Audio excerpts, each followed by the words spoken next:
Hello, my name is Victoria. I'm 28 years old. I was born in Mexico in a small house. We didn't have a lot of money. There was only one girl in my family. My mom prayed for me every night. She begged God to make things better for me. I had a dream about those I love. My goal was to make them happy. I did a lot of work. I looked for work. I tried to stay awake all night to find a way to make money. Something showed up on my phone one night while I was skimming. Find real love in America, it said. Jeremy is from New York. At first I thought it was silly, but then I opened that app and that's how I met him. In the first reply he wrote, "I don't need a perfect girl, I need a real one." We began to talk every day after that. I started to trust him over time. He asked me, "Victoria, will you come to America to live with me?" after a few weeks. My heart started to beat quickly. I was shocked and happy at the same time. He said he would marry me. He told me he would handle my visa, trip, and everything else. Their worries grew when they heard what I said. "You don't know him well," my dad told me. "What if he's lying?" my mom asked. "What if he hurts you?" I didn't want to hurt them, but I also didn't want to miss this chance to make my life better. I gave it some thought. I didn't understand, but I made up my mind that night. I put my things away while my parents slept. I cried in my parents' room. "Please forgive me," I said. "I love you. I will make you proud one day." I went to my best friend's house that night. Joshua got to Mexico the next day. He wrote to me, "I'm at the airport. Where are you?" My heart was beating quickly.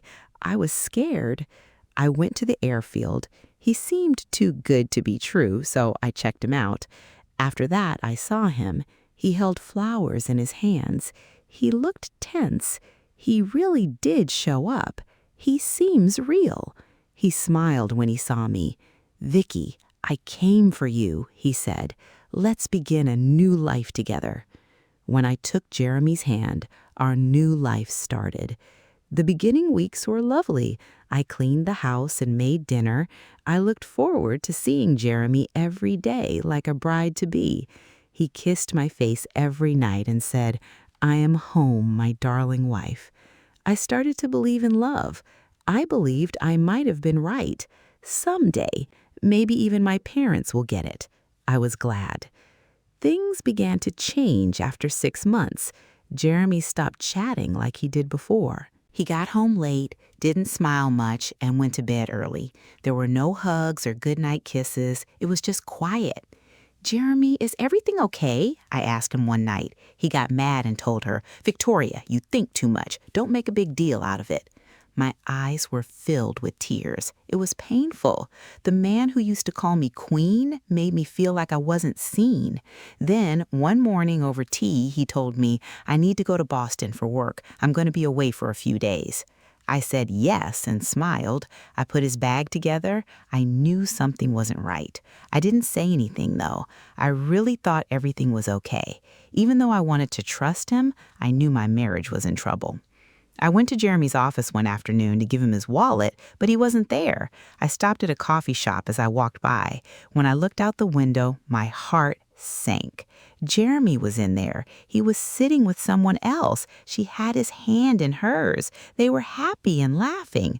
He then kissed her in public like he didn't have a wife. It felt like I had never been a part of his life. I was weak. I was stuck. I was unable to cry. I did nothing but watch my husband act like I never existed. I knew what was true. I wasn't married to him. I wasn't his love. I remembered what my parents said. It's possible that they were right. He might not have been mine at all.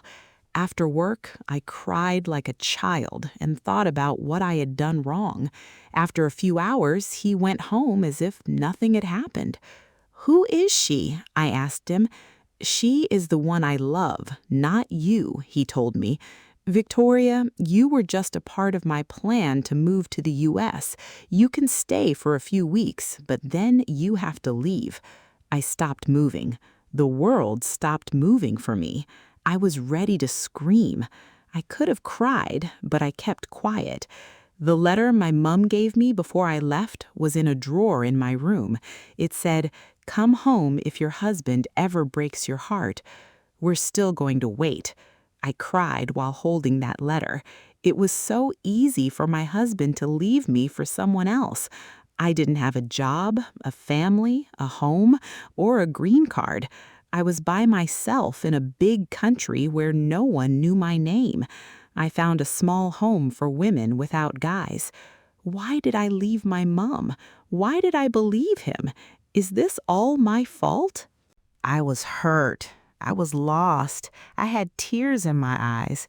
I didn't have a job, a visa, money, or anyone to help me. I had to be the hero of my own story. I started to work hard. My first things I made were purses and dresses. All day I worked with my hands. I only wanted to stay alive. I made an Instagram account.